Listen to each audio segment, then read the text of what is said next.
Šesta generalna skupščina je bila namenjena težkim pastoralnim situacijam, ki so na eni strani povezane s samimi družinskimi razmerami, na drugi pa z vezami med osebami istega spola.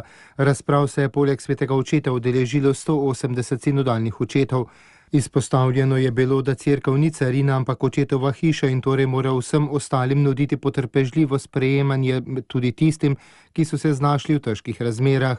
Prava katoliška cerkev skrbi tako za zdrave družine kot družine v krizi, zatorej vsakodnevni napor za posvečevanje ne sme biti ravnodušen v odnosu do slabosti, kajti potrpežljivost vključuje tudi aktivno pomoč najšibkejšim.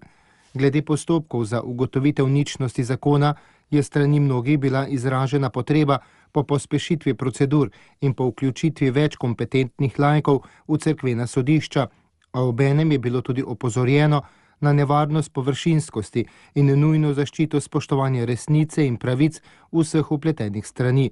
To pa tudi zato, ker postopek ni nasproten pastorali ljubezni, pastoralna presoja pa se mora izogibati predstavam, ki bi lahko povzročale občutke krivde in spodbujati vedro obravnavo primerov. V sinodalni dvorani se je govorilo tudi o poligamiji in mnogoženstvu. Po eni strani gre za stvarnost, ki je v upadu, saj je bila razširjena predvsem v ruralnih območjih, danes pa vedno bolj narašča urbanizacija. Po drugi strani pa obstajajo poligame osebe, ki so se spreobrnile v katolištvo in želijo sprejeti zakramente krščanskega uvajanja.